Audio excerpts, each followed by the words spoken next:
Tugasnya apa? Musyawarah, ingat, kemudian perjanjian itu merupakan pengakuan kedaulatan. Oke, pembelajaran di sini adalah menganalisis latar belakang, mengidentifikasi tokoh-tokoh, kemudian menjelaskan contoh keberhasilan dan kegagalan perjuangan, yang keempat menunjukkan sikap menghargai jasa pahlawan. Jadi bendera merah putih itu bukan hanya sekedar simbol nasional, tetapi juga menjadi pengingat bahwa akan perjuangan panjang bangsa Indonesia dalam meraih kemerdekaan dan mempertahankan kesatuan. Tentunya bendera ini tetap menjadi simbol kebanggaan dan identitas bangsa Indonesia hingga saat ini. Selain bendera merah putih, simbol negara kita apa sih? Ada Garuda. Garuda. Kalau kemerdekaan itu tentunya Indonesia ini merupakan salah satu dampak dari pertempuran di dunia, mulai dari perang dunia pertama, kedua, hingga sebelum perang dunia ya.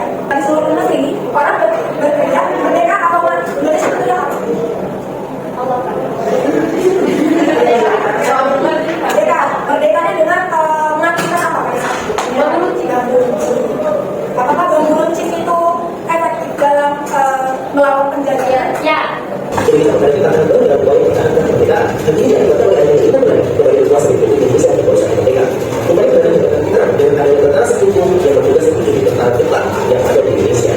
Rakyat Indonesia dengan sekuat tenaga mengenai pertahanan kemerdekaan. Salah satu cara adalah dengan mengadakan diplomasi atau perundingan dengan pemerintah Belanda. Jalur diplomasi ditempuh oleh pemerintah Indonesia dengan mempertahankan beberapa faktor.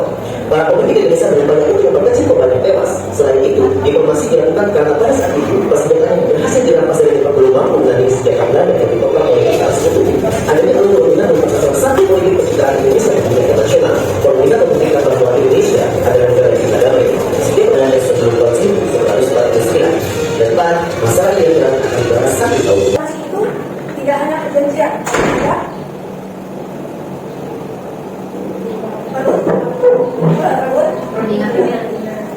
Jadi negara yang perundingan itu apa? Perundingan itu bahasa sederhana itu musyawarah. Apakah di lingkup yang kecil, apakah yang besar? Yang besar. Apakah hanya Indonesia saja atau seluruh dunia? Kenapa perundingan itu sangat penting bagi sebuah negara? Siapa yang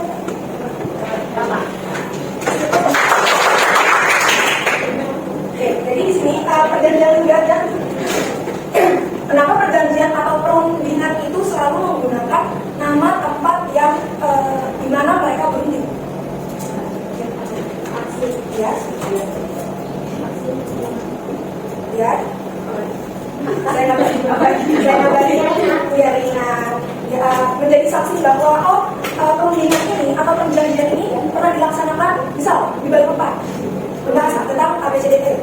Berarti namanya perundingan Balikpapan atau perjanjian Balikpapan. Di sini perjanjian Linggarjati merupakan dilakukan di daerah selatan Cirebon. Selatan Cirebon itu kalau tidak salah daerah Kuningan. Dilaksanakan pada tanggal 10 hingga 10 November 1946. Dan di sini ada tokoh-tokoh delegasinya, perwakilan dari Indonesia, Belanda, dan lagi-lagi Inggris menjadi media. Soal media itu apa sih? Ya, nah, kenapa Inggris selalu menjadi penengah di saat banyak sekali perang dunia pertama, kedua, ataupun selanjutnya?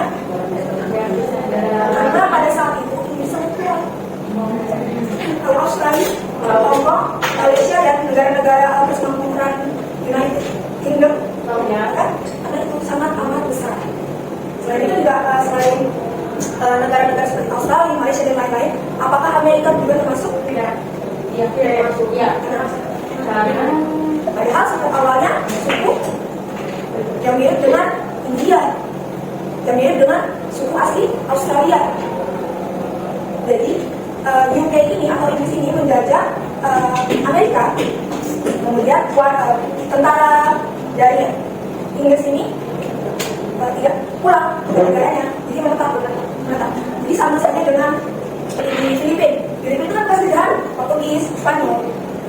Bagaimana mereka di sana wajahnya sedikit berbeda dengan negara ya? Ya kenapa?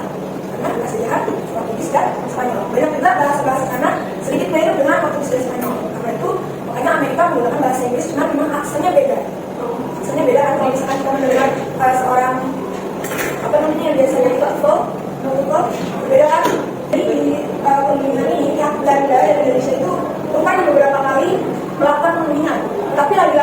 ini selalu mengiyakan. Kenapa selalu mengkhianati? Apa sih keuntungan Belanda untuk Indonesia atau sebaliknya? Memanfaatkan Indonesia dengan apa? Sumber daya manusia juga ya, cuma memang lebih banyak ke sumber daya alamnya. Makanya mereka selalu membuat perjanjian tidak apa semuanya tidak tepati. Di sini ada beberapa tokoh yang sudah tertonton dari Yesus tadi. Dan di sini ada beberapa catatan. Yang pertama di 7 Oktober 1946 dilaksanakan di Jakarta. Lagi-lagi Indonesia dan Belanda membahas senjata yang sesungguhnya tetap terjadi. Yang kedua 10 November di Jati menyepakati rancangan perjanjian yang sudah dijelaskan di tadi. Kemudian yang ketiga di 15 November di sana ada cuti. Jadi di sini ada isi pokok. Secara de facto itu apa yang teman-teman ketahui? Secara mudahnya. Secara de facto, secara jujur.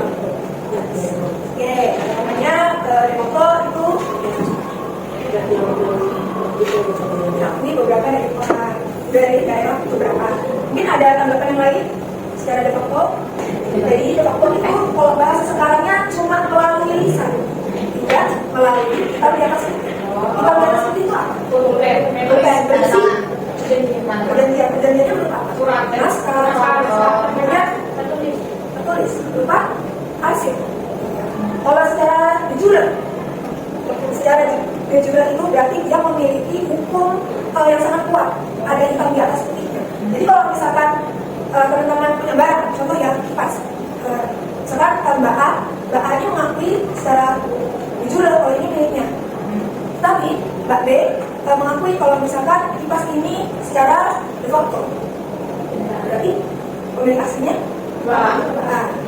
Tapi Mbak B malah mengakui secara de facto, tapi memang bukan miliknya pribadi.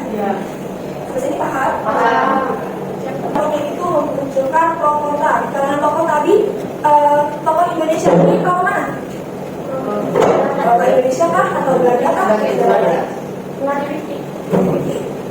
Makanya tokoh Indonesia mungkin pada saat itu berpikir realistis ya. Oh masih ada penjajah Belanda, jadi saya berpikir saya mau main aman.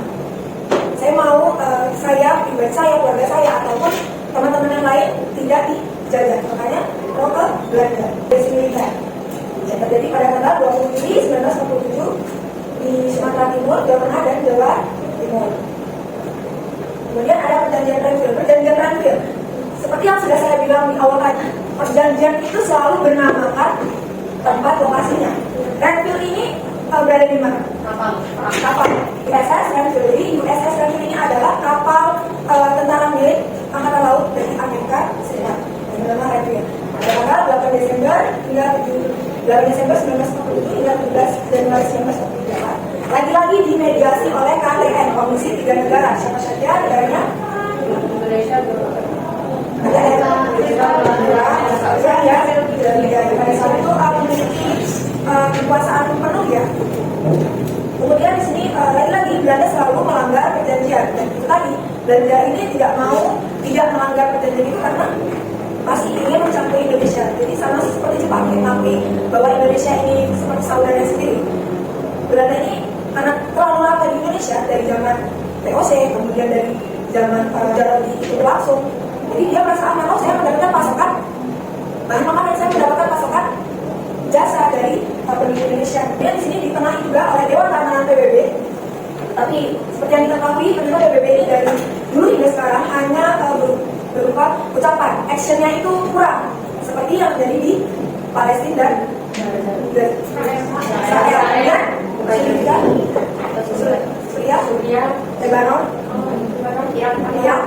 Itu PBB bicaranya saja yang besar, tapi actionnya masih kurang karena memang ada 5 penguasa ya di dalam PBB. Kalau 5 penguasa yang memegang kartu as, Amerika, China, Eropa, Rusia dan lain-lain. Kalau Amerika ini tidak setuju dengan 4 negara yang memiliki kartu as, apakah bisa? Tidak kuat kan? Nyatanya Palestina dan Israel sampai saat ini masih genosida. Nah, memang beberapa hari yang lalu, alhamdulillah Palestina sudah merdeka. Di sini ada Bapak Amir Syarifuddin dan Bapak Abdul Qadir Abdul Qadir. Tapi perjanjian ini dipandang sebelah mata oleh Belanda ya.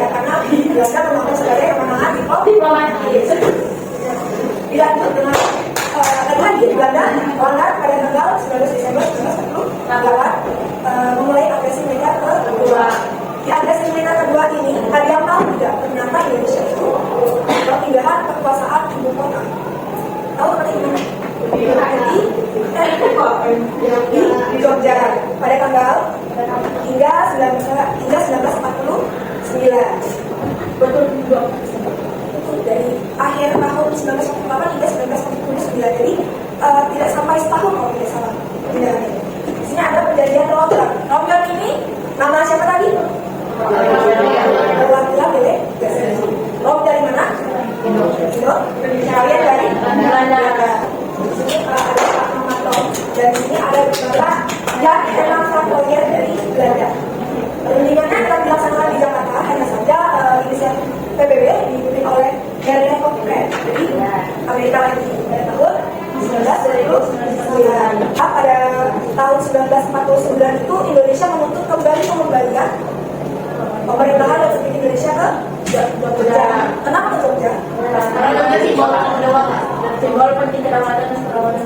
Selain itu, apakah di Jogja itu aman dan tentram? Betul. Kenapa? Karena di Jakarta sedang perang. sedang chaos. Kemudian di sini ada BFO, Federal Region Force for Federal Overland. Ada UNCI, United Commission for Indonesia. Di sini rupanya pada tahun tersebut rakyat Yogyakarta yang diwakili oleh Sri Sultan Hamengkubuwono IX dan lain-lain